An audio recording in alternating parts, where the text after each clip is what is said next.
Boa noite, meus queridos. Vamos lá?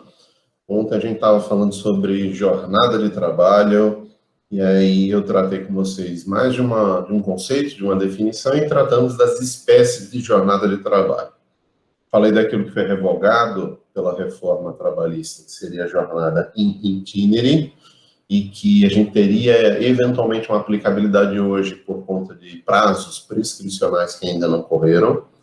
A gente falou da jornada à disposição, a gente falou da jornada efetivamente prestada e a gente falou dessa discussão entre trabalho prestado no ambiente de trabalho e trabalho prestado fora do ambiente de trabalho. A gente chegou a falar do home office, falou do teletrabalho, falou dos custos, como é que serão discutidos esses custos fora do tempo de crise e dentro do tempo de crise. Vejam isso muito bem na hora de vocês estudarem. E a gente falou das situações de não trabalho à disposição. A minha pretensão, como eu disse para vocês aqui, é a gente fechar agora jornada de trabalho para no sábado a gente conseguir fechar o assunto todo sem dor de cabeça. Então vamos lá. Vamos passar para o material para a gente ver de onde a gente parou. Vamos lá. O que a gente vai ter aqui? A gente vai ter uma classificação das jornadas de trabalho em jornada diária e jornada semanal. Existem autores, doutrinadores de direito do trabalho, que costumam fazer uma distinção e diz, olha, isso daqui é, isso aqui não é jornada de trabalho. A rigor, a maioria classifica a ideia da jornada de trabalho em jornada diária e jornada semanal. Mas há aqueles que dizem que jornada mesmo é só jornada semanal, porque a jornada diária não conta como jornada de trabalho. Por conta de compensação e outras figuras que a gente vai ver aqui. Então, o que a gente tem? Se a gente for falar de jornada diária, pensando aí nesse critério de classificação, dentro do texto da Constituição, a gente fala de duas formas de jornada. A jornada interrupta e a jornada ininterrupta. O artigo 7º da Constituição diz o quê? Que a jornada com interrupção vai ser aquela jornada com 8 horas. Que, na verdade, aqui o que a gente vai ter vai ser uma suspensão do contrato de trabalho de 1 a 2 horas, em que eu não vou trabalhar, mas não vou receber por isso. Já a jornada que a Constituição chama de ininterrupta, ela tem, na verdade, uma interrupção de 15 minutos. A gente vai paralisar 15 minutos em qualquer jornada que seja de 4 a 6 horas. Então, até 4 horas, eu não tenho paralisação nenhuma. Mas se eu passar de 4 horas até 6 horas, eu vou ter 15 minutos de paralisação. E se eu passar de 6 horas, o que eu vou ter? Eu vou ter uma paralisação de 1 a 2 horas, que a partir da reforma trabalhista, a gente pode, por acordo trabalhista, reduzir para meia hora. Então, posso fazer um acordo coletivo, uma convenção coletiva, em que eu reduzo para 30 minutos. Isso, como eu tinha dito para vocês, quando a gente falou desse assunto, é uma coisa muito pessoal de trabalhador para trabalhador. Quando eu digo de trabalhador para trabalhador, não só no que diz respeito à classe, mas o trabalhador mesmo, pessoa física. Por quê? Tem aqueles que fazem questão de ter as suas 2 horas para voltar para casa, almoçar com a família e voltar para o trabalho com calma. E tem aqueles que dizem, olha, eu não tenho o menor tempo de fazer isso, porque se eu for pegar um ônibus, eu já levo 2 horas para vir, 2 para voltar. Imagine se eu for fazer, eu vou para casa e depois volto. Mas também a gente não pode generalizar dizendo que é bom para todo mundo a jornada de meia hora, por quê? Porque tem gente que gasta meia hora só na fila para esquentar a marmita, para esquentar no micro-ondas único, comunitário para todos os trabalhadores. E aí, de fato, a gente passa a ter a necessidade não de meia hora, mas sim de pelo menos 1 hora. Então, regra geral, 1 a 2 horas que a gente vai ter de suspensão do contrato de trabalho, e a gente vai ter essa possibilidade de reduzir esse período para meia hora. A gente já falou disso, eu vou repetir aqui quando a gente for falar de intra e de interjornada, já aqui para vocês. Existe uma figura que é excepcional, que não tem previsão na Constituição, porque a Constituição diz que a jornada diária máxima é de 8 horas, que vai ser a jornada de 12 para 36 horas. O Judiciário e a doutrina admitem essa jornada, agora não para todos os trabalhadores, só nos casos específicos em que houver autorização. Então, por exemplo, Trabalhador da saúde seria, no mínimo, estranho ele ter uma jornada de trabalho em que ele para 1, 2 horas para almoçar, ou mesmo que seja meia hora. Normalmente é um regime de plantão que você vai ter, e este regime de plantão você vai trabalhar 12 horas direto para poder depois descansar numa interjornada de 11 horas, ou, desculpem, de 36 horas. Qual a ideia que a gente vai ter aqui? São trabalhadores específicos que vão ter essa disponibilidade. Por que isso é específico e não de todos os trabalhadores? Professor, já ouvi falar que existem trabalhadores que têm a possibilidade de ter essa jornada de 12 para 36, mesmo sem que haja uma autorização expressa para isso, que pode empregado e empregador estar ajustando. Lembrem, isso estava na MP que foi revogada. E aí, com a revogação dessa MP, é mais um assunto específico que não era nada urgente, vocês estão vendo aqui, em que se ampliava para outros trabalhadores a possibilidade da jornada de 12 para 36. Então, a gente tem alguns casos bem específicos que utilizam essa jornada, eu falei exemplificando o caso da saúde. Não é só o caso da saúde, mas exemplificando o caso da saúde. Você tem outras pessoas que trabalham em regime de plantão e, ao trabalhar em regime de plantão, acabam tendo essa possibilidade aqui. Então, vamos ter aqui diariamente o quê? A jornada de 4 horas, que até segunda ordem não é para paralisar. Eu tiro direto 4 horas. E se for 4 horas em 1 minuto, aí eu tenho que ter 15 minutos de descanso. Porque de 4 horas até 6 horas, eu vou descansar 15 minutos. Nesse caso, eu quero que vocês tenham cuidado aqui numa diferença que vai ter da jornada de 8 horas. Por quê? A jornada, vamos pensar horário comercial, normal. 8, meio-dia, 14 às 18. Tem 8 horas. Essas 2 horas que eu tive de intra-jornada não contam na jornada de trabalho. Só que esses 15 minutos que a gente tem aqui da jornada de até 6 horas conta na jornada de trabalho. São 15 minutos que você vai ter o quê? Uma interrupção do contrato de trabalho. Então, a Constituição até fala a jornada ininterrupta até 6 horas. E com interrupção de até 8 horas, com interrupção de 1 a 2 horas. Nesse caso, a gente faz, sim, uma interrupção, e no outro caso, não faz. No outro caso, é uma hipótese de suspensão. Você não paga esse tempo de serviço. Então, você não trabalha e não está pagando. Então, é suspensão do contrato de trabalho. Então, partindo dessa ideia que a gente está tendo aqui, a gente vai ter diariamente essas jornadas. E semanalmente? Eu vou ter uma jornada que vai ser de até 25 horas semanais. E até 25 horas semanais eu posso ter direitos proporcionais. É o que a gente chama de jornada parcial de trabalho. Para vocês verem que a reforma não é, vamos lá, esse bicho todo também, o empregador, tem muita coisa ruim. Pode colocar aí que uma parte considerável da reforma não é boa para o trabalhador, mas tem coisa que é boa. Por exemplo, as férias do trabalhador de jornada parcial poderiam ser férias de uma semana só, 8 dias apenas. Por quê? Porque ele tinha uma jornada pequena e, em cima dessa jornada, ele é reduzindo as férias. A reforma acabou com essa distinção e coloca férias de 30 dias para todo mundo. Por quê? Se eu vou trabalhar 8 horas por semana, 5 horas por semana, ou se eu vou trabalhar 40 horas por semana ou 44, não interfere. Né? Você tirar uma semana de quem trabalha 5 horas por semana, ele só teve um dia de descanso, porque o resto da semana ele não ia trabalhar mesmo. E aí seria desproporcional o direito, né, em relação a quem tem jornada integral, porque tem as férias de 30 dias. Hoje é 30 dias para todo mundo. Então, para vocês verem que também não é só uma involução ou estagnação no direito do trabalhador. A gente também tem algumas evoluções. São pouquíssimas, mas tem.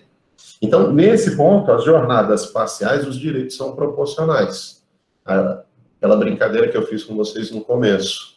Quem tem uma jornada de 40 horas e ganha R$2.000, quem tem uma jornada de 20 horas vai ganhar 1.045, a gente diria, não, se ele for ganhar 1.045, ele está ganhando mais, mesmo que seja um pouco mais, do que quem trabalha 40 horas.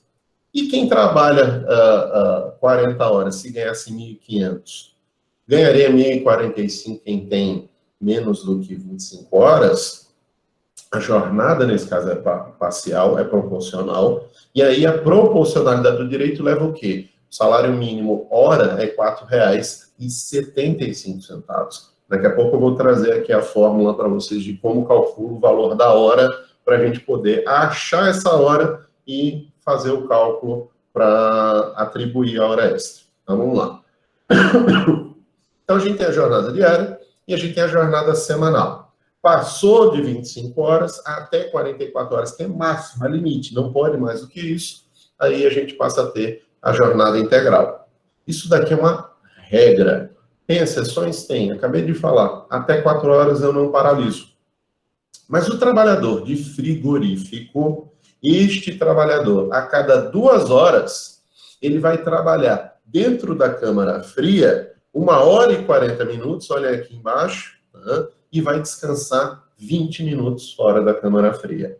Vejam, ele vai descansar. Não é que ele trabalha às 2 horas e 1h40 é dentro da câmara fria e 20 minutos fora.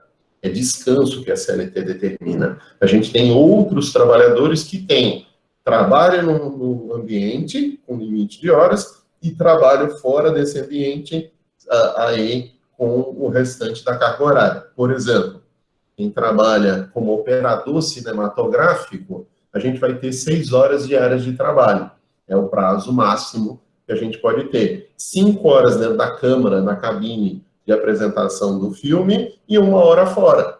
Mas aqui é um exemplo que a gente tem que ter cuidado do que eu acho que é superado o texto da CLT, que a gente deveria atualizar. O operador cinematográfico, em 1943, ele operava uma máquina gigante, com lâmpadas ultra fortes e que aqueciam demais aquele ambiente, que tornava o ambiente insalubre. Então, tinha que ter limite? Tinha. Hoje, o que é uma cabine cinematográfica? É um data show vitaminado que o cara bota lá no computador um filme em HD e vai passar para o cinema. Por que ter limite nesse caso? Então, a gente tem que ajustar. É como, por exemplo, aqui voltando, telefonista. Operador de telefonia, antigamente, era um serviço extremamente extenuante. Hoje, quem faz tudo é a máquina, é o computador. A pessoa que cuida de telefonia hoje tem um outro tipo de trabalho, que aí a gente pode ter um outro regramento. Não é aquela pessoa que liga fio, desliga fio, para conseguir fazer a sua ligação de Maceió para São Paulo, de São Paulo para Nova York. Então, a gente vai ter limites específicos? Vai. Eu queria dar um destaque aqui, eu não vou falar de todos os casos, mas queria dar um destaque aqui para vocês da MP que foi revogada. Vocês devem se lembrar que no final do ano passado começou a se dizer, olha, os bancos vão abrir aos sábados. Teve gente que comemorou e teve gente que criticou. Quem criticou e quem comemorou não lembrou da questão trabalhista aí, ou acho que não lembrou da questão trabalhista. Por quê? A regra da CLT diz o quê? Trabalhador de banco, o bancário, sem distinção de quem está no caixa, de quem é gerente, de quem serve água, ou seja lá o que for, ele vai ter um limite de 30 horas semanais, com 6 horas diárias de trabalho. Ou 40 horas semanais, com 8 horas diárias de trabalho, mas óbvio, tendo descanso aí de 1 a 2 horas. E a gente tem mania, quando a gente chega em banco, como abre às 10 e fecha às 16, a gente acha que eles só trabalham essas 6 horas. Às vezes a gente está no banco, vê o caixa levantando e não volta tão cedo, a gente já começa a chiar, reclamar. Só que esquece que ele está lá trabalhando 8 horas, às vezes, no dia.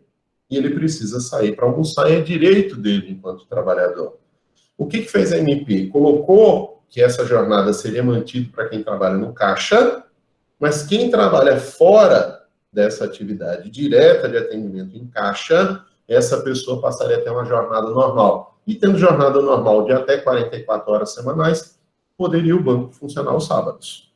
Inteligentes foram os bancos que não anteciparam isso, porque isso foi criado através do MP, que não foi aprovada e foi revogada pelo presidente da República antes de caducar. A Câmara dos Deputados fez tudo para atrasar, para chegar atrasada no Senado e ela poder caducar. E o presidente fez o quê? Um dia antes de caducar, foi lá e revogou. Então, Esse termo existe hoje de distinção entre bancário? Não, voltou o que a gente tinha.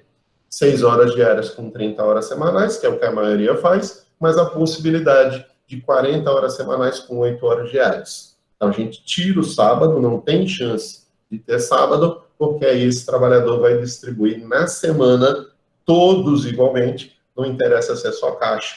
E aí uma coisa, eu acho até injusta essa MP, pelo seguinte, claro, óbvio, você tem trabalhadores que trabalham muito menos do que um caixa no banco. Só que você tem um pessoal todo por trás do caixa que faz muitas vezes esse serviço. E aí eles atendem, cuidam de documentação, de papelado, de uma série de coisas, e tem um trabalho também extenuante. Então, não é porque eu estou vendo o caixa atendendo uma fila com 500 pessoas, e eu estou vendo um gerente atendendo 2, 3, 4 pessoas no dia, que não tem gente que trabalhe dentro de uma agência. Muitas vezes até o gerente tem obrigações que são tão extenuantes quanto, mas ele não atende o mesmo número de pessoas. Ele tem mania de pensar o quê? Sempre que o outro trabalha menos do que a gente. A gente sempre pensa isso.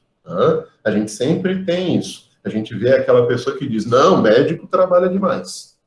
Agora, se você for olhar contador, passa 8 horas e 5, 6 horas do dia tomando cafezinho e 2 horas só que ele está fazendo trabalho. Até que essa pessoa chega a ter que fazer a declaração de imposto de renda e o contador faz a declaração dele mal feita ou não entrega. Aí ele aprende que contador tem, sim, muito trabalho, assim como o advogado, assim como o juiz e outras pessoas. A gente sempre quer julgar o outro e está com a trave enfiada dentro do olho.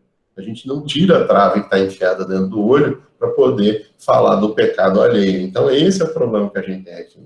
A atividade bancária é uma atividade desgastante, não só pelo volume de trabalho, mas pelo risco. Imagine você estar trabalhando sob o cuidado, a ameaça de um assalto e que você passa isso o dia inteiro. Por quê? Porque você está mexendo com milhões num dia. E aí você mexendo com esse dinheiro todo, há um risco maior, um risco mais elevado. Então essas pessoas, elas não só têm o problema do excesso de trabalho, mas também da saúde. Eu tenho uma pessoa que é minha conhecida, que falou que o pai, como bancário, desenvolveu hérnia. Aí você vai falar, ele tinha excesso de peso, alguma coisa? Não, estresse. O estresse levou ele a ter hérnia. Então, a gente tem que ter muito cuidado com isso, porque às vezes a gente joga essas questões e não vê com nível macro, não vê todo aquele desenho. Sempre pense no seguinte, chegou uma legislação nova, um projeto de lei novo, dê um passo atrás e veja todo o quadro. Porque se a gente só olha um pedacinho, a gente critica ou elogia de forma equivocada. Então, a gente vai ter um monte de exceção aqui, que vocês vão estar vendo. Professor, operador de mina, jornalista, menores de idade, atleta profissional, que tem lá os seus limites, sim, de jornada diferenciados. Então, o que é isso? É uma regra especial que afasta a regra geral. Qual é a regra geral? Até 4 horas não descansa, de 4 a 6 horas, 15 minutos de descanso, de 6 horas a 8 horas, eu tenho de 1 a 2 horas de descanso, que por negociação coletiva pode ser reduzido para 30 minutos. Então, visto isso, bora lá. Vamos mostrar aqui para vocês como é que a gente encontra valor da hora.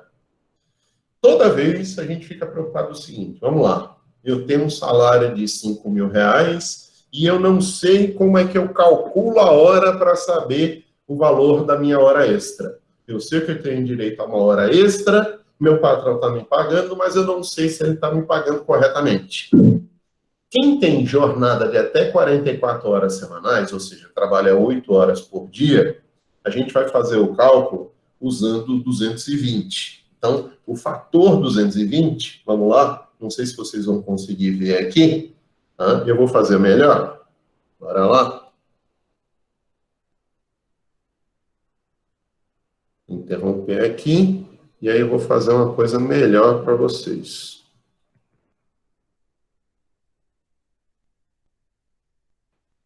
Bora lá. Vai mais fácil. Do jeito que eu vou fazer. Pronto. Agora lá. Vamos lá. O que vocês estão vendo aí? Estou botando uma calculadora para vocês.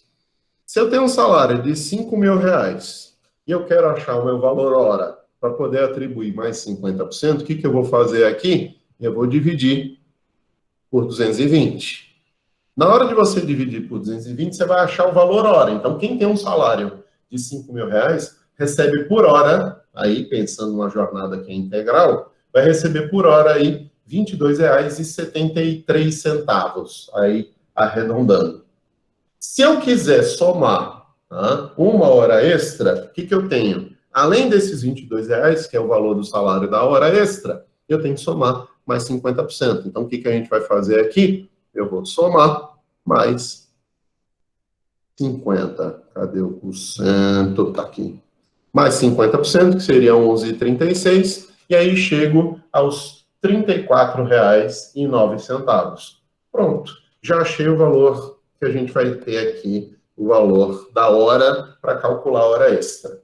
Se eu estiver falando de uma pessoa que não trabalha 8 horas por dia, trabalha 6 horas por dia, ou até 6 horas por dia, o valor aí não é 220, o cálculo é 180. Por que eu estou falando desse cálculo para vocês? Primeiro, para vocês aprenderem como fazer o cálculo de uma coisa que eu vou falar agora aqui. E quando for falar de hora extra, eu vou acabar destacando. Tá? Segundo, a reforma trabalhista tem uma parte, falo já, Robson, de diarista, a reforma trabalhista tem uma parte que a gente tem que levar em conta, que é o seguinte. Ela disse, olha, nenhum trabalhador pode trabalhar por mês mais do que 220 horas. Qual a ideia quando a reforma trabalhista fez isso? Pegou essa fórmula que a gente usa como cálculo, a gente usa isso só como cálculo, isso não está na lei nem nada, isso é um costume, e pegou isso e jogou para onde? Jogou lá para a lei, para dizer, no mês eu posso ter 220 horas. Só que eu já tinha feito esse cálculo com vocês. Vamos voltar para a calculadora. Eu tinha saído dela aqui e esqueci que eu ia falar desse ponto com vocês. Vamos lá fazer um cálculo básico que eu já tinha feito com vocês. Vamos pensar no seguinte. Se eu trabalho no mês 220 horas, em um ano eu vou ter 2.640 horas. Só que se a gente for usar o texto da Constituição, eu, na verdade, trabalho 44 horas por semana. Que no mês, eu tenho 52 semanas, vai dar 228, 2.288. E aí, então, o que a gente vai ter? 2.640 menos 2.288. A gente tem aí 352 horas extras lícitas, em que o empregador não vai me pagar essa hora extra quando o trabalhador trabalhou em excesso. Isso daqui eu vejo uma inconstitucionalidade da reforma trabalhista, que ainda não houve um enfrentamento do Supremo Tribunal Federal, mas que os juízes, em controle difuso, eles começam a fazer esse enfrentamento para dizer, não, isso é inconstitucional, não vou admitir esse limite, o meu limite são 44 horas semanais. Então, o que fez o governo lá do Temer? Porque a reforma foi lá no governo do Temer. O que fez o governo do Temer quando fez a reforma trabalhista? O Congresso Nacional com o Executivo.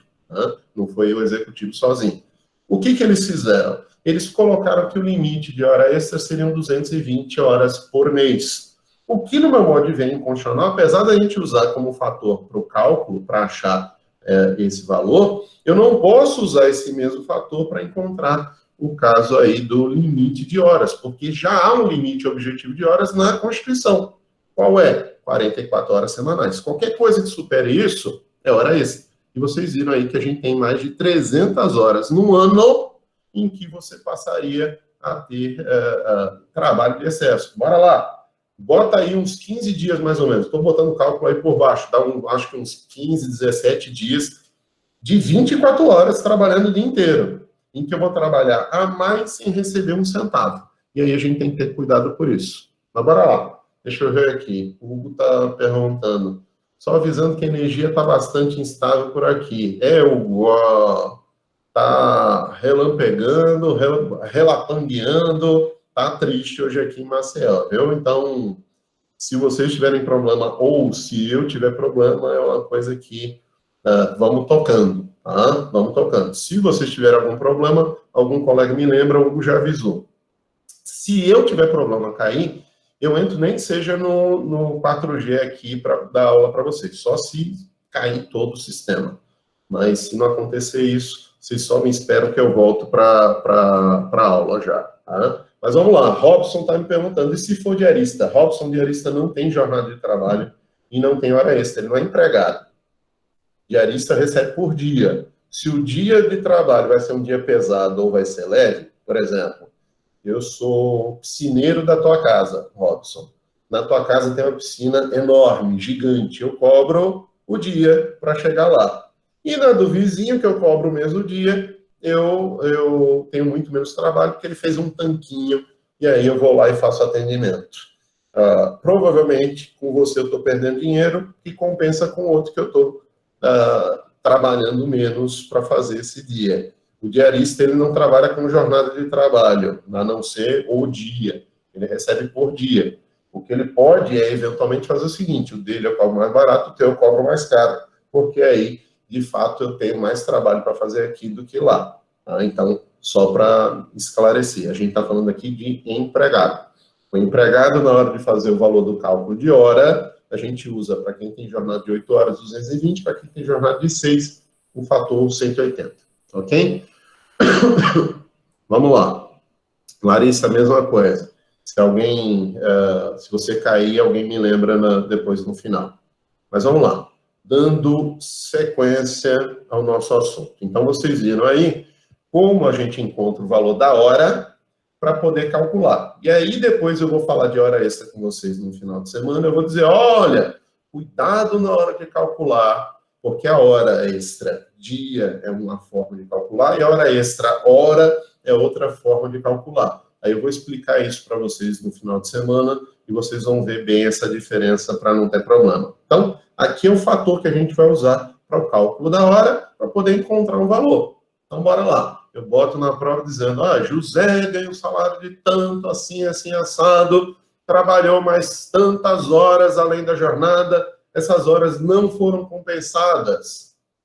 Quanto José tem para receber? E aí, a gente acha fazendo esse cálculo aqui. Uma das coisas que eu quero que vocês tenham cuidado quando a gente fala de jornada de trabalho é, lembrem das primeiras aulas que a gente teve. Quando a gente estava no começo falando de princípio, o que eu disse para vocês? Princípio em direito do trabalho. Entre os princípios do direito do trabalho, a gente tem uma discussão sobre ônus de prova. A gente tem, por exemplo, no processo do trabalho, o princípio do indúbio pro operário. Na dúvida, o juiz decide a favor do trabalhador.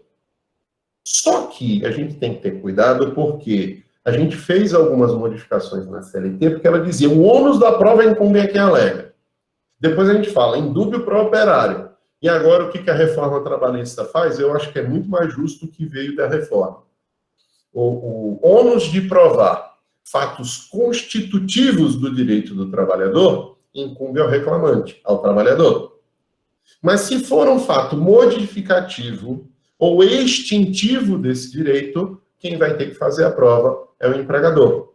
Então, se eu estivesse falando, eu tenho que alegar hora extra, que eu trabalhei em excesso, isso é fato constitutivo do direito do trabalhador. O ônus da prova incumbe a ele, trabalhador, não ao empregador. Só que a gente tem uma regra na CLT que diz o quê? Empregadores que tenham mais do que 10 empregados são obrigados a manter um controle de ponto. E sendo obrigado a manter o controle de ponto, a justiça entende que aí a gente faz uma inversão do ônus da prova. Então, eu, trabalhador, na minha reclamação trabalhista, eu digo, olha, requeiro a Vossa Excelência, eu estou requerendo a hora extra, mas requeiro que intime o empregador a fornecer os controles de ponto, sob pena de revelia, caso ele não junte o controle de ponto. Então, o empregador que tenha até 10 empregados não é obrigado a ter o controle de ponto. Mas o empregador que tenha mais de 10 empregados, aí passa a ser obrigado a ter o controle de ponto e a gente inverte o ônus da prova. Eita, professor, eu ouvi que passou de 10 para 20. Passou. Por onde? Pela MP 905, que foi revogada 3, 4 semanas atrás. Eu acho que são 3 para 4 semanas. E aí, como é que fica? Voltou o texto original da CLT. A gente não aprovou a MP, ela foi caduca, ela foi revogada, o que acontece? Volta o texto original. Eu fico brincando com meus alunos logo no começo do curso, eu fico dizendo, vocês sabem o que é repristinação.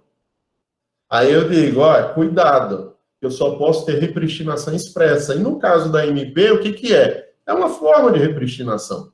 Uma lei que altera outra lei, e depois que ela foi revogada, ou caducou, ou foi revogada, como no caso do Bolsonaro, a regra da repristinação é não volta o texto anterior, que foi modificado por essa lei revogada.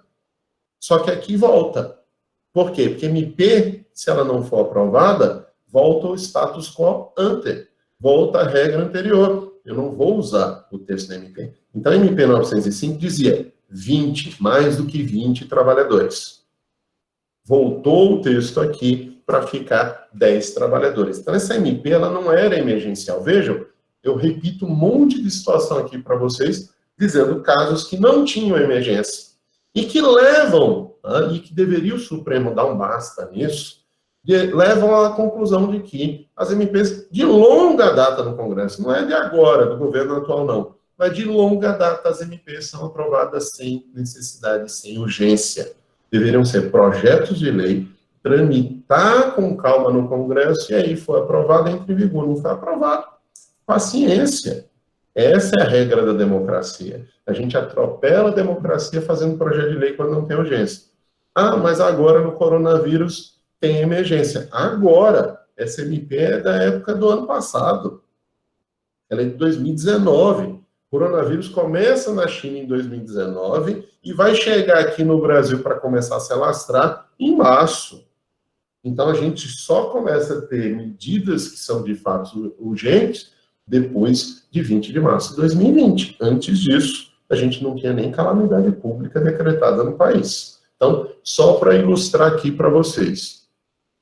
E a gente vai ter a questão dos comissionistas, as horas extras. Por exemplo, empregado sujeito a controle de horário, remunerado à base de comissão, tem direito adicional de, no mínimo, 50% pelo trabalho em horas extras, calculado sobre o valor da hora das comissões recebidas no mês, considerando como divisor o número de horas efetivamente trabalhadas.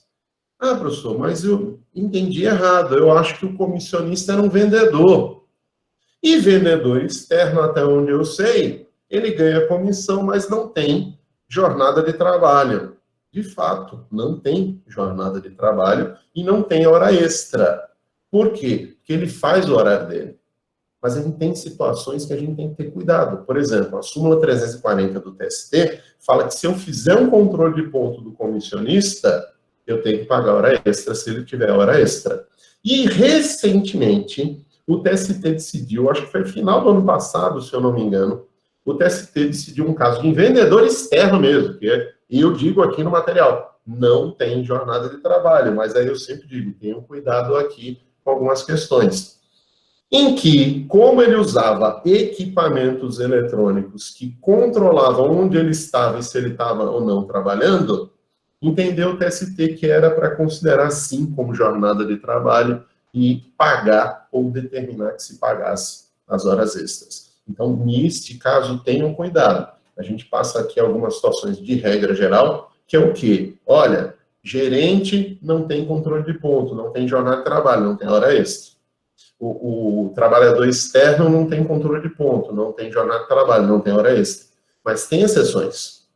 E a gente vai falar aqui das exceções dentro dessa regra geral. Então, uma exceção é o trabalhador que seja comissionista, se tiver controle de ponto. Vejam bem aqui que a súmula destaca isso. Empregado sujeito a controle de horário. Nesse caso, a gente passa a ter a necessidade de uma jornada de trabalho definida a partir desse controle de pontos, e eu passo a ter a obrigatoriedade do pagamento das horas extras que eventualmente não sejam compensadas. Ok? Então, vamos lá. Além desse assunto sobre jornada, os limites da jornada e tudo mais, eu vou falar aqui de uma questão que muitas vezes vocês confundem com hora extra. Por exemplo, tem trabalhador, inclusive estudante de direito, que às vezes não conhece bem o assunto, que diz, olha, como eu estou aqui em casa, ou no cinema, ou no shopping, esperando para o meu trabalhador, meu empregador me chamar para trabalhar, ele está me pagando um terço do meu salário para eu não trabalhar. Ou eu estou aqui no trabalho sem trabalhar, mas estou fazendo coisa minha particular. Se o meu empregador me chamar, eu vou trabalhar, mas ele está me pagando 2/3. Aí o povo acha que isso é hora extra, não é? São ultra seguras, é o sobreaviso e a prontidão. O que é sobreaviso, o que é prontidão? Imagine que você tem trabalhos que são extremamente importantes e que não pode atrasar. Por exemplo, quantas vezes vocês foram pegar um avião ou foram pegar um trem e disseram, olha, não vai dar para voar, não porque o avião quebrou, o avião está muito bom, a pista está boa, o teto do aeroporto está bom, mas a gente não vai porque o piloto passou mal, o motorista, o maquinista passou mal e a gente não vai liberar.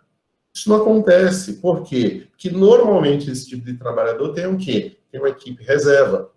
Imagine eletricista, por exemplo. Eu tenho, nesse período, muita chuva, acaba caindo energia, porque estoura um gerador, cai um raio num poste, falta energia. Aí eu ligo e digo, Equatorial, está faltando energia aqui em casa. Ó, o eletricista que conserta, ele teve um processo de infecção estomacal e não vai poder ir hoje. Aguarde que em até 12 horas chega um trabalhador da próxima equipe e a gente conserta a sua luz. Eles não vão poder me dizer isso. Por quê? Porque ele já tem que ter uma equipe de sobreaviso. Então, você tem certos trabalhadores em que o empregador diz, olha, eu não posso atrasar. Eu não posso dizer, olha, vou atrasar até meia hora, porque é o tempo de você chegar. Mas não posso dizer, vou atrasar 4 horas, 8 horas, um dia. Isso é uma situação que não se admite. Por exemplo, em voo, em avião, se você tiver um atraso muito longo, a empresa aérea é obrigada a te alocar num hotel, te pagar uma alimentação. Por conta de quê? Por conta do atraso. Eles têm essa obrigação. Aí você, se não tem isso, você entra com ação de danos contra aquela empresa aérea. Então, quando a gente vai falar sobre aviso, o que a gente está falando? De um trabalhador que pode estar no canto que ele quiser, na casa, na praia, só que tem que ser próximo do trabalho e ele tem que estar comunicável. Ele tem que estar de posse de um aparelho em que ele possa se comunicar com o empregador. Como ele não está trabalhando, ele não vai receber salário. Como ele não está trabalhando, não é hora extra. Só que o sobreaviso, ele está pronto para ser chamado. Olha, estou precisando de você, ó, a equipe principal falhou. Venha para cá. Estou no cinema, acabei de sentar, tem que levantar para ir para o trabalho. É assim meu trabalho? É. Eu já recebo por isso. Recebo o quê? Este período que eu tenho que me colocar de sobreaviso, que não vai ser a minha vida inteira, são certas horas, porque você faz um plantão do trabalhador que está efetivamente trabalhando e um plantão do trabalhador que está de sobreaviso. Então, você vai alternando entre os trabalhadores isso. Então, esse trabalhador que naquele momento está de sobreaviso, ele não recebe 100% do salário, ele recebe 1/3. Por quê? Porque o sobreaviso manda pagar pelo menos 1/3 para o trabalhador. Então, eu fico de posse de um equipamento em que eu posso ser chamado, e chamado eu sou obrigado a ir trabalhar. Então, meu empregador, para isso, ele me paga 1/3 a mais daquelas horas em que eu estiver de sobreaviso. E se eu estiver de sobreaviso, mas não em qualquer local, mas no ambiente de trabalho, aí a gente não chama de sobreaviso, chama de prontidão. Ah, professor, mas qual é a diferença da disposição? Quem está à disposição não está lá para ser chamado se preciso. Quem está à disposição foi lá para trabalhar efetivamente. Por isso que recebe 100% do salário. Quem está de prontidão não foi para trabalhar, foi para manter aí vamos lá, o cuidado para diminuir o risco de não ter o serviço prestado. Pensemos no seguinte, A faculdade institui que vai ter um professor generalista, em que, se algum professor faltar, ficar doente, tiver um problema, teve uma audiência que se prolongou, algo do gênero, esse professor vai entrar na sala de aula e vai dar aula.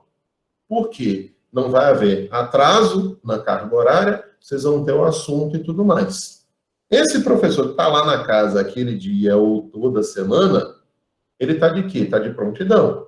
O salário dele não vai ser 100%, vai ser 100% na hora que ele for trabalhar. Enquanto ele está de prontidão, ele recebe 2/3. Então, a prontidão é como o sobreaviso, mas com a diferença. Você fica não onde você quer ficar. Você tem que ficar no ambiente de trabalho, porque aí é uma resposta rápida. O sobreaviso é uma resposta, mas não tão rápida quanto a prontidão. Então, olha, a equipe não chegou, ficou presa no transporte, mas você já está aqui de sobreaviso. Suba no avião e leve todo mundo. Olha, está faltando luz. A equipe, eu não consegui contato com o rádio deles, está com algum problema. Vá lá e conserte. Enquanto eu estou esperando para o vá lá e conserte, ou vá lá e faça o voo, eu estou recebendo 2/3 do salário. Na hora que eu vou, aí passa a ser 3/3, ou seja, 100% do salário. Então, a ideia de sobreaviso é o quê? Você pode estar em qualquer lugar e vai ser chamado para trabalhar. Ou pode estar no ambiente de trabalho, prontidão, e vai ser chamado para trabalhar. Esses dois não são iguais à hora extra, porque eu não estou trabalhando e nem estou trabalhando a mais, e nem vai ser igual à disposição. Por quê? Porque a disposição é o meu horário de trabalho. E só não teve trabalho porque o meu empregador não quis, ou, como eu disse ontem, as vicissitudes levaram a não ter o trabalho naquele momento. Então, neste caso, eu estando à disposição, eu recebo 100% do salário. Mas se eu estou de sobreaviso ou se eu estou de prontidão, eu não recebo 100%. Na prontidão é 2/3 no mínimo e no sobreaviso, no mínimo, 1/3 que a gente vai ter. Então, a gente entendeu o que é sobreaviso e prontidão. Vamos pensar o quê? Todo mundo que tem equipamento eletrônico dado pelo empregador é sobreaviso ou prontidão? Não. A súmula 428 do TST diz o quê? Não necessariamente vai ser pago sobreaviso ou prontidão para quem tenha aí celular, BIP, pager, e aí hoje, para atualizar, porque essa súmula já é um pouco mais antiga, smartphone, tablet, smartwatch ou qualquer outro aparelho de comunicação que eu tenha com um trabalhador. Eu posso ter N aparelhos que o meu empregador me entregue, e isso não significa dizer que é sobreaviso ou prontidão. Por exemplo, agora em tempo de coronavírus, o trabalhador que não tenha recurso para fazer o teletrabalho, o empregador vai entregar para ele um aparelho. Ele tem que receber o sobreaviso do resto das horas que ele não está fazendo teletrabalho? Não. Por si só, a entrega desses aparelhos não constitui o sobreaviso ou prontidão. Foi muita confusão quando foi editada essa súmula, porque o povo disse que absurdo, como é que ter um aparelho não é sobreaviso ou prontidão? O TST disse que não é. Ele não disse que não é. Ele disse que por si só não é sobreaviso ou prontidão. O importante aqui da súmula é o por si só. Por quê? Depende do que foi negociado ou depende do que na prática se faça entre empregado e empregador. Por exemplo, eu tenho um caso que eu movi uma ação pedindo sobreaviso porque o meu cliente foi punido, foi advertido porque ligaram para ele às 3 horas da manhã e ele não atendeu o celular da empresa. Aí ele recebeu uma advertência por isso. Quando ele veio me perguntar, mas é válida essa advertência? Eu falei, não. Já dá uma ação de danos morais aí. Mas mais do que isso, a gente pode cobrar sobreaviso. Por quê? Porque eles te dão um aparelho e exigem que você atenda. A prova está aí. Então, bora botar num cálculo aqui o que vale mais a pena para a gente cobrar. E quando a gente viu 1/3 de salário das horas que ele tinha que estar com o celular, toda noite, ele simplesmente, a gente poderia estar cobrando. E eu movi a ação, o juiz botou lá um valor razoável, que é óbvio, não é o resto do dia, não são 24 horas menos as 8 horas de trabalho que vai ser o sobreaviso, e fixou um valor para você indenizar o trabalhador. Óbvio, ele já tinha perdido emprego quando ele me procurou para discutir esse fato. Então, quando a gente vai ter o sobreaviso, o equipamento por si só não quer dizer nada. Por exemplo, o empregador me manda uma mensagem, e me manda uma mensagem, às vezes, sem prestar atenção no horário. Às vezes isso acontece. Manda uma mensagem no final de semana. E ele não quer que você responda logo. Tá? Você pode responder uma semana depois, 2 semanas depois, ele nem está aí. Está nem aí. Só que se você é aquele empregado, que o empregador te manda, e ele exige que você responda, aí já é diferente. Aí você pega o quê? Olha, eu tenho um aparelho. Meu empregador, ele está me advertindo verbalmente, ou por escrito, ou até me suspendendo, porque eu não respondi no mesmo momento. E esse momento que ele queria não era o momento de trabalho. Ele exigir que eu responda a ele no momento de trabalho é direito do empregador. Ele exigir que eu responda no momento que eu não estou trabalhando não é direito do empregador. E é um direito do empregado descansar. O empregador não pode obrigar a fazer isso. Uma vez, por exemplo, eu, coordenador de uma particular, me pediram, durante as minhas férias, que eu já estava com 2 férias vencidas, me pediram, durante a minha 3ª férias, só que 2 que eu não tinha nem gozado ainda, me pediram para sair das férias para montar uma turma. Eu falei, gente, eu estou há 3 anos sem tirar férias. Agora que eu tiro, vocês querem que eu saia? Não, a gente vai compensar para você. Não se preocupe. E compensar. E compensar. Eu fui muito bem recompensado nessa situação, mas eu tive que sair das minhas férias, estava em São Paulo, viajando com a minha família, simplesmente parando para ligar para todo mundo em Marcel para dizer, vai abrir mais uma turma, quem vem, quem não vem, montar horário e tudo mais. Você passa a estar trabalhando quando não era para trabalhar. Então, tem hora extra? Tem. Você está à disposição? Era horário de trabalho normal e não tem trabalho? Está à disposição. Você está no horário que não era para trabalhar, mas você está no ambiente de trabalho com possível chamamento ao trabalho, é prontidão. E se você está em outro local com possível chamamento para o trabalho, sobreaviso. E aí eu tenho que ser pago por isso. Ok? Vamos lá. Deixa eu ver aqui o que vocês têm. Nenhum comentário? Vamos lá. A gente vai trazer aqui algumas exceções dentro desse assunto de jornada de trabalho que eu queria que vocês tivessem cuidado. Que exceções são essas? A primeira que eu coloco aqui, esse ano está prescrevendo qualquer discussão que eu tivesse sobre esse assunto. Por quê? Até 2015, a Lei Complementar 150 não impunha, até 2013 com a Constituição Federal, depois de 2015, infraconstitucionalmente, com a Lei Complementar 150, não existia jornada de trabalho para o doméstico. O que a gente tinha na prática? O empregado doméstico podia entrar a hora que quisesse e saísse a hora que o empregador quisesse. E a gente passaria a ter um trabalho, um abuso de uma relação de emprego. Por isso que quando eu falei de emprego doméstico com vocês, eu disse, olha, a última lei áurea aprovada no Brasil é a Lei Complementar 150. Porque existia uma relação de trabalho análoga à escravidão e que a gente passa a ter aí a limitação dentro dessa regra da Lei Complementar 150. Então, a gente passa a ter uma jornada de trabalho que antes não existia. Então, eu digo aqui para vocês, vou começar a apagar isso aqui, porque a gente já está completando 5 anos e não tem nem mais o que discutir. Os últimos 5 anos, eu já tenho aí a cobrança, a possibilidade de cobrança de horas extras, porque há limite de jornada de trabalho. Qual o limite? 44 horas semanais e 8 horas diárias. Como é que se paga a hora extra? Lembrem lá que a gente já falou. Se for para compensar dentro do período compensação, que a gente vai ver já, você já pode compensar a mesma hora. Então, faltou na segunda, vai trabalhar no sábado que não teria que trabalhar. E eu vou lá e compenso.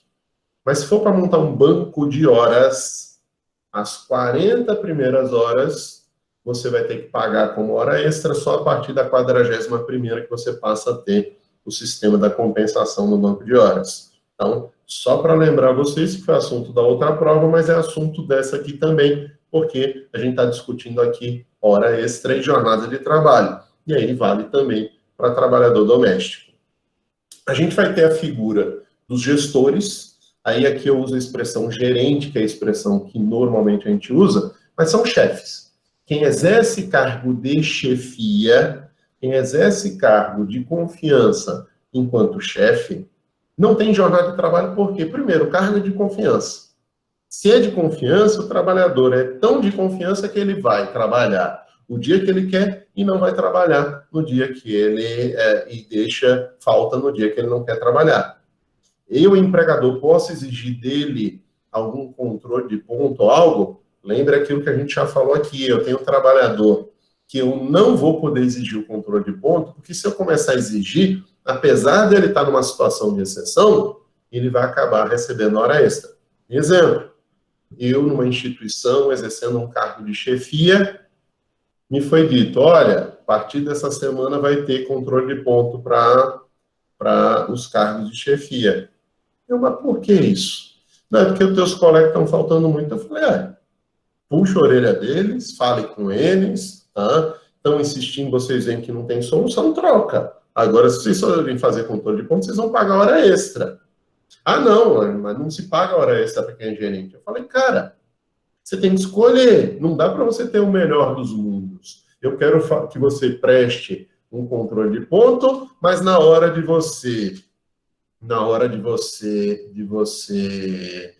pagar, se eu trabalhar mais, você não quer pagar. Então, se eu trabalhar menos, você quer descontar, mas se eu trabalhar mais, você não quer pagar, vai ter que pagar. E eles acabaram desistindo. Por quê? Porque apesar dos outros trabalharem abaixo de uma carga horária que eles estavam exigindo, eu trabalhava muito mais do que a minha carga horária que a gente tinha combinado. E aí eu teria que receber horas e mais horas extras. Então eles disseram que, deixa quieto, porque senão a gente economiza com esses aqui, mas vai pagar com esse outro aqui e vai sair caro. Tá? E deixaram quieto. Então o que diz a CLT? Tá? Quando eu estou falando de cargo de gestor, primeiro ele não tem controle de ponto, porque ele chega a hora que ele quer e sai a hora que quer. Ele vai num dia e não vai no outro. Posso fazer isso por quê? Porque às vezes ele vai trabalhar muito mais do que tinha que trabalhar num dia, mas ele quer compensar no outro. E se ele é o gestor, ele é quem faz o horário dele. Então vai ter uma hora que eu vou chegar numa empresa e o gestor está lá bem antes da hora que eu cheguei. Olha que eu cheguei cedo. E no dia seguinte eu vou chegar lá, não tem hora para ele chegar não. Às vezes ele chega às 6, 7 horas da manhã, às vezes ele só chega de tarde. Se o senhor não marcar a hora, fica difícil da gente combinar aí o acerto da hora dele aqui. Porque cargo de gestor é isso, é cargo de confiança. E sendo de confiança, o que interessa é o fim. Qual é o fim? O serviço feito. Se o serviço vai ser feito com 8 horas diárias em 44 horas semanais, ou se vai ser feito com 60 horas, ou apenas com 15 horas, não me interessa. Por quê? Ele é gestor. Mas, para isso, a gente tem que ter um cuidado. Qual o cuidado? A gente tem uma questão na CLT dos 40% do salário. Eu vou sair daqui para pegar na CLT essa parte para vocês terem cuidado, porque esse é um texto da CLT para a gente ajustar aqui. Então, deixa eu abrir aqui, porque eu não tinha aberto ainda a CLT. Deixa eu colocar aqui.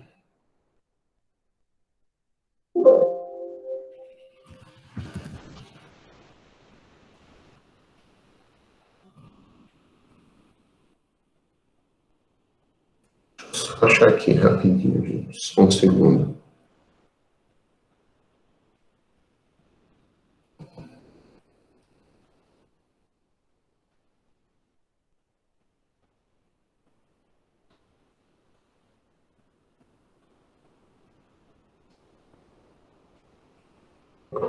Deixa eu abrir agora aqui para vocês verem. Então, vamos lá. O artigo 62 da CLT, ele diz o seguinte: não são abrangidos no regime previsto nesse capítulo, que é a questão de jornada de trabalho, de horas extras e tudo mais.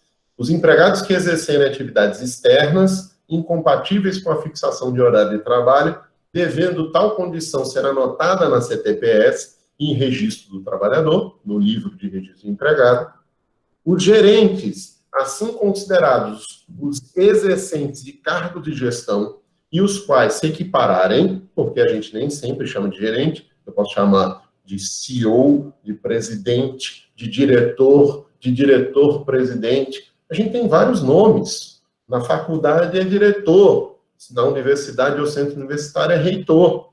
É um gerente. É isso que a gente está vendo aqui. Então, os gerentes, assim considerados os exercentes de cargo de gestão, aos quais se equiparam, para efeito disposto nesse artigo, os diretores e chefes de departamento ou filial.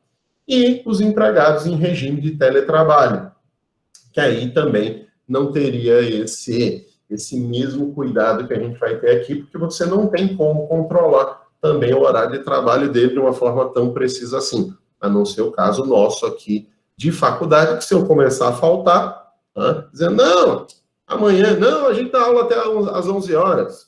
Não, calma lá. Aí eu estou fazendo um controle. Se eu estou fazendo um controle, vai ter, sim, a possibilidade de uma jornada de trabalho. E aí, o que a gente vai ver aqui? Era onde eu queria chegar. Parágrafo único. O regime previsto nesse capítulo será aplicável aos empregados mencionados no inciso 2, os gerentes, que a gente falou aqui, quando o salário do cargo de confiança, compreendendo a gratificação de função, se for inferior ao valor respectivo a 40% do acréscimo do salário. Então, vamos lá. O que a gente vai ter aqui? Se eu estiver falando de um gestor, o gestor que ganhe menos de 40% a mais em função da atividade que ele exerce, da atividade de gestão que ele exerce, aí vai ter controle de ponto, e tendo controle de ponto, ele tem horas extras. Se ele receber 40% a mais, tá? Ou mais de 40%, que seria aqui, aí não é necessário ter o controle de ponto, tá? E ele passa a não ter mais direito à hora extra que eventualmente ele faça. Então, a gente vai ter a questão do trabalhador doméstico, que é até 2015, depois disso passa a ter, do gerente, mas que vai depender de quê? Tem ou não tem controle de ponto? Por exemplo, eu tenho uma ação que agora está para sair para o meu cliente, um valor de uns R$400 mil na Justiça do Trabalho, em que, entre outras coisas, ele sofreu danos morais, um monte de coisa, mas, entre outras coisas, quando ele trabalhava demais, ninguém reclamava. Quando ele trabalhava exatamente o horário que tinham ajustado médio com ele, aí reclamavam dele. Então, ele, por exemplo, tinha sido ajustado que ele ia trabalhar em torno aí até umas 5 horas. Mas ele trabalhava todo dia até umas 8, 9 horas da noite. No dia que ele queria sair 5, 6 horas da tarde, aí reclamavam com ele. Então, a gente já começa a ver o quê? Uma possibilidade de um controle de pontos. E aí, a gente vai ter que ter a prova, no caso concreto, para isso. Nesse caso concreto, a gente trabalhou um monte de questões, não foi só esse fato isolado que eu estou colocando aqui, porque aí, senão, vocês vão ter que avaliar o caso todo. E aí, a gente também tem que ter a diferença dos 40%, que se for abaixo disso, vai ter direito à hora extra. Mas entra também aí a questão do trabalhador externo, vendedor de rua, quem está batendo perna por aí, representante autônomo que trabalhe para outro representante empregador. Essas pessoas têm direito a uma jornada de trabalho e hora extra? Não. Por exemplo, eu, como advogado de uma distribuidora aqui em Maceió, uma vez a gente teve uma ação pedindo hora extra. Eu falei, isso aqui é fácil de resolver, porque, na verdade, ele é trabalhador externo e a CLT garante que trabalhador externo não vai ter jornada de trabalho nem hora extra. Isso é relativamente fácil. Quando eu olhei a petição, o que ele estava dizendo? Ele tem, sim, trabalhado de forma externa, mas um pedaço da jornada ele tinha que trabalhar dentro da empresa. E aí ele dizia, não, às 7 horas da manhã, toda segunda-feira tem um brainstorming na empresa. Eu perguntei, isso aqui existe? Ele falou, nunca existiu. Eu falei, agora ficou feio. Por quê? Porque está dizendo que tem uma coisa aqui, a gente vai ter que provar que a coisa não existe. Como é que eu provo que algo não existe? Aí eu olho para um lado, olho para o outro, eles lá com raiva da situação. Quando eu olho para a parede, tinha um material, um equipamento eletrônico de segurança patrimonial. Eu falei, está funcionando aquilo? Tá. Está ligado só com o computador daqui ou com a empresa? Não, está com a empresa. Peça um relatório da empresa, qual horário que desliga o alarme? Eu quero dos últimos meses. A empresa entregou, a gente juntou no processo, o juiz viu. nunca foi desligado o alarme antes de 7h50. O dia mais cedo que foi desligado o alarme foi às 7h50. Porque o resto era 7h55, 8 horas, 7h57, 7h58. Então, como é que eu tenho um brainstorm? É na rua? Quando eu tenho empresa ali que eu posso abrir para trabalhar? Não é. Então, deixei ele falar a mentira dele. Depois que eu falei, onde era? Não, era lá dentro. Excelência, quero juntar essas provas aqui, porque ele está dizendo que era lá dentro, só que a empresa não estava aberta. A gente juntou o controle de ponto de todo mundo, não juntou dele, porque ele é trabalhador externo. Tá? Aqui também o contrato já estava na defesa. Só que eu estou juntando aqui a abertura e fechamento do alarme do armazém, e ele não abre às 7 horas da manhã, antes disso, só abre no final das 7 horas, já para 8 horas. Então, não dá para ter essa reunião, e o juiz foi lá e negou tudo. Então, tenham cuidado, porque a lei exige que você faça controle de pontos. Se você tiver mais de 10 empregados, abaixo disso você não é obrigado. Mas mesmo que você tenha mais de 10, a depender do empregado, você não tem a obrigação de fazer controle de pontos. Mas se você fizer, aí você passa a correr o risco de ter configurado a jornada de trabalho, e configurada a jornada de trabalho, você passa a ter o risco de pagar horas extras. É o caso desse recente que o TST decidiu, de que o rapaz provou que tinha equipamento eletrônico, e no equipamento eletrônico tinha lá instalado aplicativos em que o empregador controlava esse trabalho do trabalhador. Por exemplo, eu já advoguei para uma transportadora em que eles acompanhavam por GPS onde estava o caminhão. Mas não era preocupação com o trabalhador. A preocupação era onde o caminhão está e se ele para em alguma área de risco. O que é a área de risco? A área que normalmente há acusação de adulteração de combustível. Então, não pode parar perto dessa região. E a gente teve até processo por conta disso, processo trabalhista. Então, vejam, eu não posso simplesmente achando que o trabalhador externo, como vendedor, dizendo, não, o trabalhador externo não corre o menor risco. Hoje, com a tecnologia, corre sim esse risco. Depende muito da situação concreta, e é esse o caso, por exemplo, que a gente tem do TST. Ok? Mas vamos lá. Deixa eu ver se tem alguma pergunta, algum comentário. Nenhum, todo mundo está no banheiro, deixando o irmão aqui. Bora lá.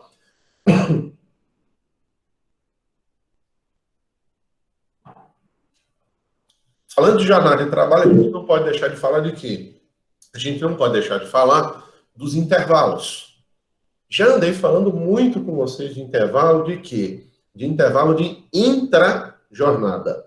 O que é intra-jornada? É o descanso dentro da jornada. É o descanso no meio da jornada. Então, que tipos de intervalo de intra-jornada eu teria? Por exemplo, tradicional.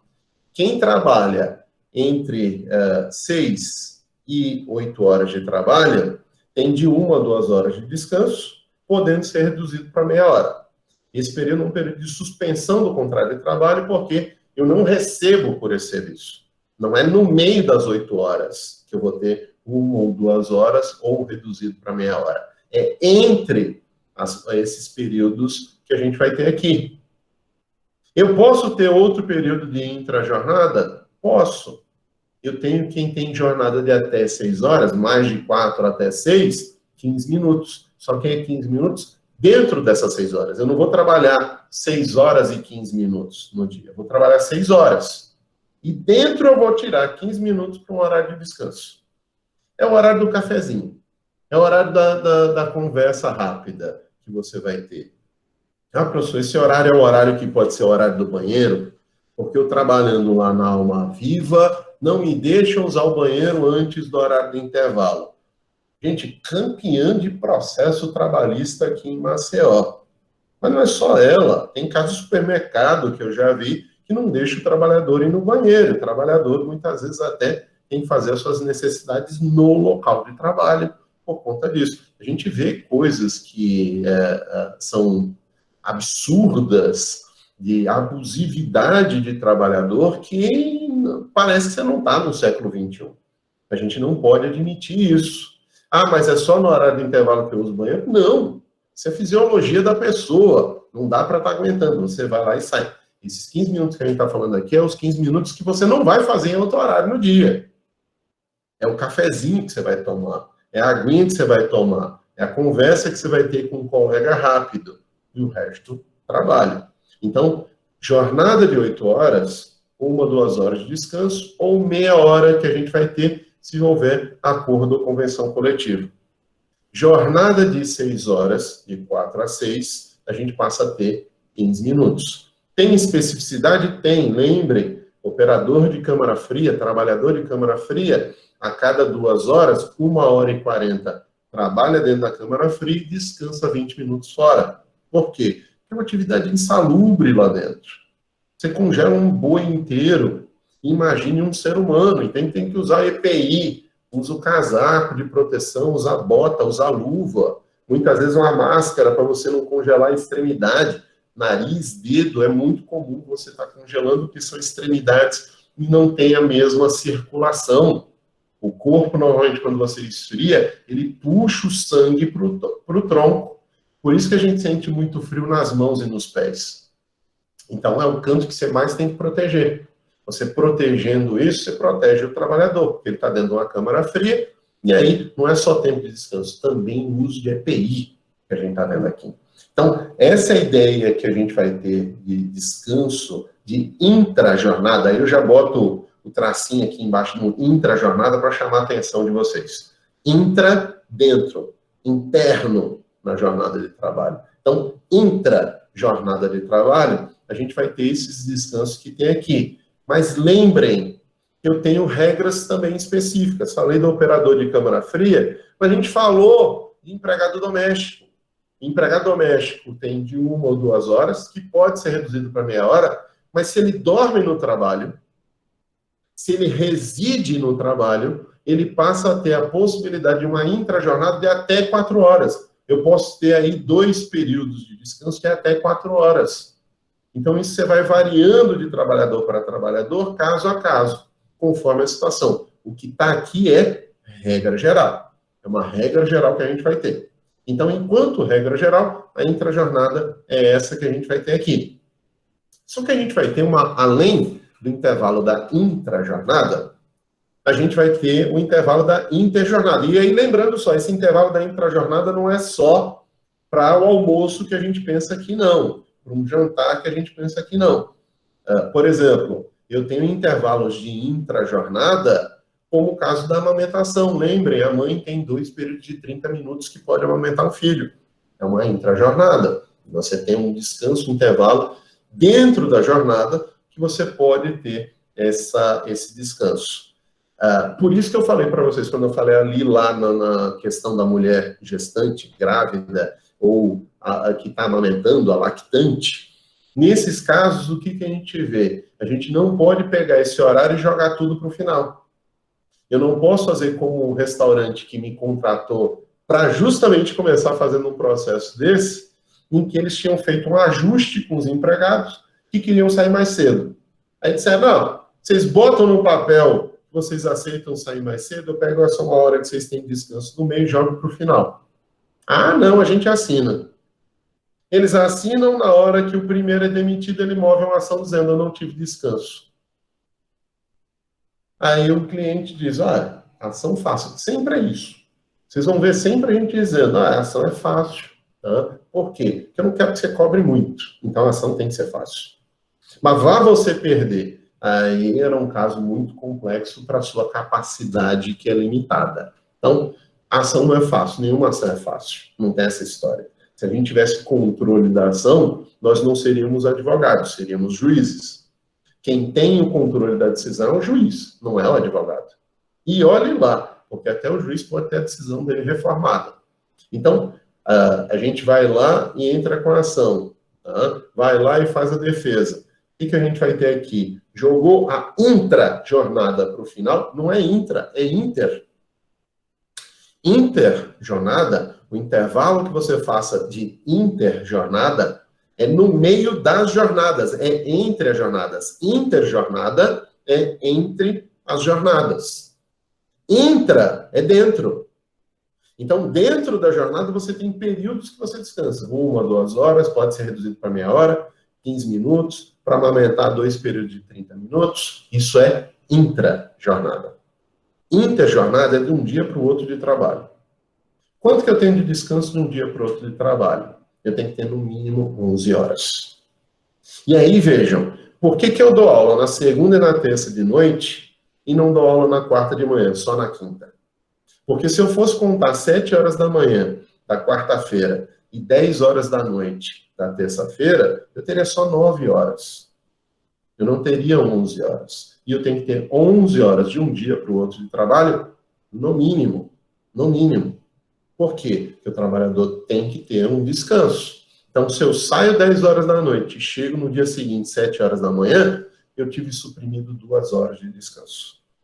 E aí a gente vai começar a entender o quê? A gente vai ver hora extra na próxima aula. Quando a gente for ver hora extra, a gente vai ver o quê? Que a hora extra na hora de você calcular, não é só do trabalho que você teve a maior, mas o descanso que você teve a menor também. Daí a importância da gente ter isso bem afiado. Então tem que ter uma interjornada de no mínimo 11 horas e pode ser uma interjornada de no mínimo 36. Para quem? Para quem faz aquele regime de plantão. E aí aquele regime de plantão você pode estar utilizando, tá? Nesse caso, eu quero que vocês tenham cuidado que esse regime vai ser utilizado para esses trabalhadores que a gente já tinha lá atrás, muito tempo. Não foi aprovado, tá, na MP da reforma trabalhista essa extensão para outros trabalhadores. Vale para aquele trabalhador, por exemplo, que eu falei, da saúde. Então, posso fazer um regime de plantão de 12 horas? Posso. Tanto é que a MP 927 permite que esse regime de plantão de 12 horas seja estendida até 24 horas. E aí você passa a ter o descanso de 36. Por conta do coronavírus e da calamidade pública. Então, a regra é, eu posso abrir um regime de 12 para 36 para professor? Não posso. Professor tem uma limitação de jornada que vai ser a seguinte. O professor ele tem 4 horas por dia de aula que ele pode dar, sem interrupção, tirar direto, ou 6 aulas intercaladas. Lembrando aqui que aula aqui não é a aula que eu estou dando para vocês. Agora eu estou dando para vocês 2 aulas. Então, 4 aulas que a gente está vendo aqui sem interrupção seria o quê? Tirando direto essa noite toda, tá? Vou dar aula para vocês, depois vou para a turma do 4º período. Então, eu dou 4 aulas aqui. Então, posso ter mais do que isso? Mais do que isso já fere os direitos do trabalhador, professor. Então, a gente tem que ter um cuidado aqui para não criar uma confusão. Então, eu vou ter uma interjornada de 11 horas, padrão, regra geral, e, por exceção, para quem tiver a jornada de plantão de 12 horas, vai ter uma interjornada de 36 horas de descanso. Ah, professor, mas eu sei de médico, de enfermeiro que sai do hospital e vai para o outro. Ele não está descansando as 36 horas, o empregador não tem nada a ver com isso. Por quê? Porque lá naquele ambiente de trabalho ele não pode trabalhar durante 36 horas. Se ele vai arrumar um outro trabalho em outro local, aí é com o trabalhador, não é com o empregador. Eu acho até que isso tem que ser um cuidado para o Conselho de Medicina, para o Conselho de Enfermagem. Por quê? Porque eu estou tratando de vidas. E aí um trabalhador que esteja extenuado, cansado, ele vai cometer acidentes, ele vai cometer erros. Então a gente tem que ter cuidado. Mas isso não é assunto de direito do trabalho. Isso é assunto de direito médico. Isso é assunto do profissional em relação à atividade profissional que ele exerce, não em relação ao empregador, porque para aquele empregador eu estou trabalhando 12 horas, descansando 36. E aí, se eu pego essas 36 e vou trabalhar num outro hospital, numa clínica, num consultório meu, o empregador não tem nada a ver com isso, ok? Então, vamos lá. O que eu quero que vocês vejam para ter cuidado, tá? Eu trouxe aqui para vocês algumas regras que a gente tinha de decisão judicial e que a reforma trabalhista manteve essa questão. Que seria o quê? Se você tem os intervalos de intra e interjornada que não são gozados, isso gera direito a horas extras. A gente vai ver isso depois, mas já estou adiantando aqui. Intervalo que não seja gozado gera hora extra. E isso é mantido na reforma trabalhista, conforme a gente vê aqui no artigo 71, parágrafo 4º da CLT. Então, ele mantém essa regra no caso de supressão dos intervalos. A supressão, o não gozo dos intervalos, acarreta o pagamento de horas extras. Então, segue da mesma forma que a gente vai ter aqui. Aqui eu trago aquilo que a gente já tinha falado antes das exceções, só repito aqui para vocês verem os intervalos. Então, quem trabalha com mecanografia, em serviço de frigorífico, mineiro, mulher na fase da amamentação, os 2 descansos de meia hora, tudo isso a gente já tinha falado ou pontuado que é questão específica. Eu quero passar para um assunto para a gente fechar a jornada aqui, para um assunto que eu acho que é muito importante. A gente vai falar de 2 assuntos, mas um não tem muita importância perto desse próximo, que é compensação em banco de horas. Ok? Então, deixa eu ver se tem alguma pergunta, algum comentário. Tem. Deixa eu ver aqui. Vamos lá, tem não. Tem não. Vamos lá. Continuando aqui, gente. Quando a gente vai falar de banco de horas, compensação, muita gente acaba se confundindo. Aí eu vou explicar para vocês. Compensação é um gênero que vai ter 2 espécies. Compensação e banco de horas. Bugou minha cabeça. Eu colei o relé aqui porque não entendi. Como é que eu tenho compensação, gênero e espécie de compensação? Compensação é isso? É. Direito vira e mexe apronta dessas. A gente cria um gênero que tem como espécie o mesmo nome. É como se eu dissesse que no gênero humano eu vou ter a espécie humana também. É mais ou menos como se fosse isso. Isso não existe. Mas no direito a gente inventa a moda para tudo. A compensação é uma figura que vocês estudaram em direito das obrigações. Que é o quê? Se 2 pessoas mutuamente se devem dívidas que são líquidas, vencidas e exigíveis, a gente vai anular a obrigação naquilo que for compensado. Então, por exemplo, eu devo a vocês 10 mil e vocês me devem 15 mil reais. O que acontece? Vocês vêm me cobrar 10 mil, eu digo, eu não vou pagar. Você me pague 5. Não, eu te devo 15, você me deve 10. Me pague os 10 que eu te pago os 15. Serviço de português, né? O que a gente vai fazer? Compensa 10 mil, zera, quita 10 mil que você deve, que eu devo, sobra 5. Você me paga e resolve o problema. A gente faz compensação o tempo todo. Banco faz compensação, a gente fala compensação bancária, o que é? Negócios que o Itaú fez do cheque do Banco do Brasil e vice-versa. No final do dia, ele se compensa. Então, quanto é que você tem de título meu? Quanto é que você tem do meu? Ajusta e faz a compensação. A mesma coisa é aqui.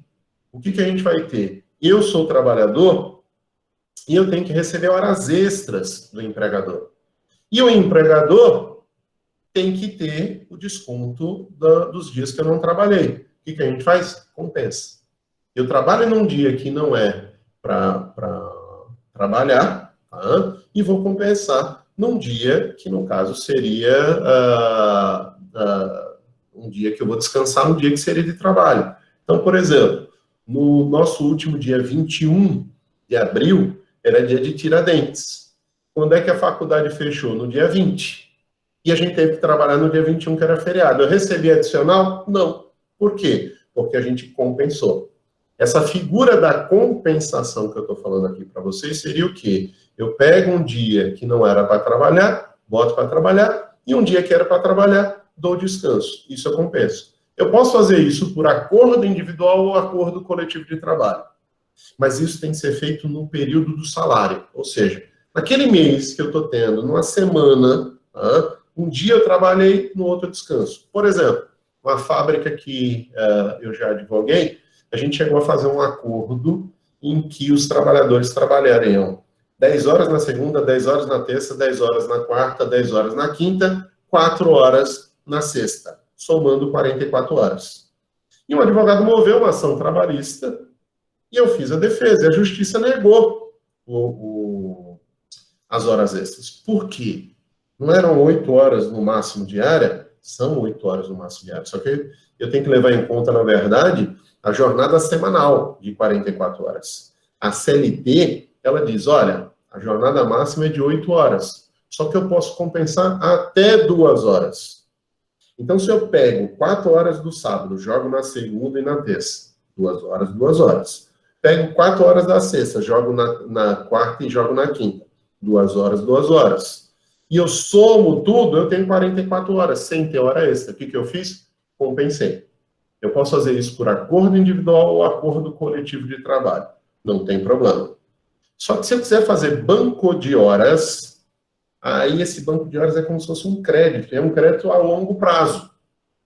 A CLT até 2017, até a reforma, dizia que esse banco de horas poderia ser feito apenas por acordo coletivo e eu teria um prazo de até 12 meses para você fazer essa compensação. Então, faltava hoje, eu teria até 12 meses para trabalhar a mais para compensar. Trabalhei a mais hoje, eu teria até 12 meses para ter algum descanso e meu empregador compensar. Completou o período de 12 meses, ou até 12 meses, o que a gente passaria a ter? Se você tem crédito, recebe hora extra, se for empregado.